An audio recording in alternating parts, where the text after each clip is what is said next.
did you go to school for that? Is that what drew you to Full Sail? How did you hear about it? And then what was your experience here at the school? Yeah, so I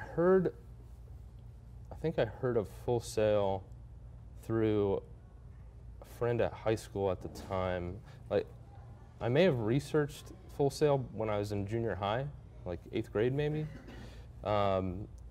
Just looking for computer animation. I think like Pittsburgh Art Institute came up, Full Sail. I think Dave's school came up at one point, which they're here in Orlando as well. DigiPen, and then some bigger colleges like Savannah College of Art and Design, Columbus College of Art and Design.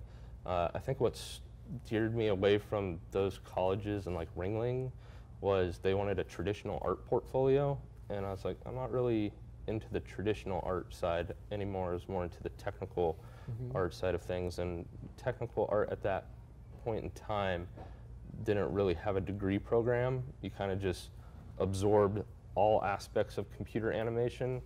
So you really learned the fundamentals, at least at Full Sail, from what they demonstrated and doing the backstage tour. I came in for one of those and got to meet some of the professors and have some good conversation with them.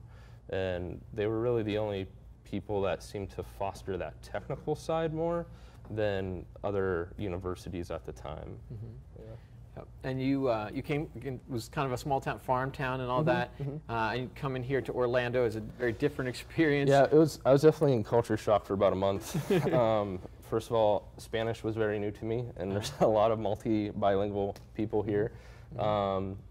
And just like the different cultures where I came from, it was primarily 99% white, and everybody had some sort of slow drawl in how they spoke and talked, and that's what I grew up with. And I grew up on a house that was built on 5 1/4 acres, and you come here and there's like 20 houses in 5 1/4 acres. No kidding. Yeah.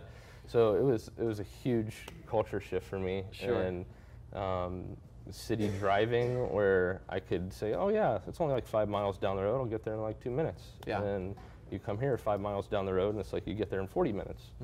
So it just it depends where you're at. Yeah. Well, you have a car too, and not every Full Sail student does, so you were probably here on campus. For Orlando, you have to have a car. Or a scooter if you can afford one. I don't think Sunrail will get you everywhere you want to go. No. So what did you do for community, and how did you stay strong with your faith and all that too? Yeah, so the one high school guy that I mentioned earlier, who he actually went to Full Sail for recording arts. He was about 2 years ahead of me in high school. When he came here, I stayed in contact with him for my junior and senior year of high school because I was already planning on attending Full Sail at that point. So he really was the one that kind of helped me plug into a church community because he was a Christian, and he went to a couple different churches. He went to Southeast Christian, which is now the Real Life East campus off of Curry Ford and Goldenrod. He went to Discovery Church. They had the Status group. I don't know if they still do that, if they still do the Status thing. I think they planted City Beautiful Church, which was from that. So. Okay, okay. And there's Northland. Yeah, the mega church. So you tried all these different ones, or?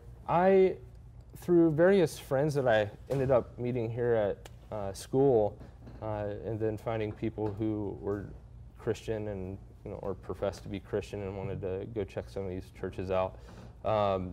I ended up going to Status, and I ended up attending Southeast regularly. I actually worked on the audio team there. Okay. So was that kind of helpful for your career too?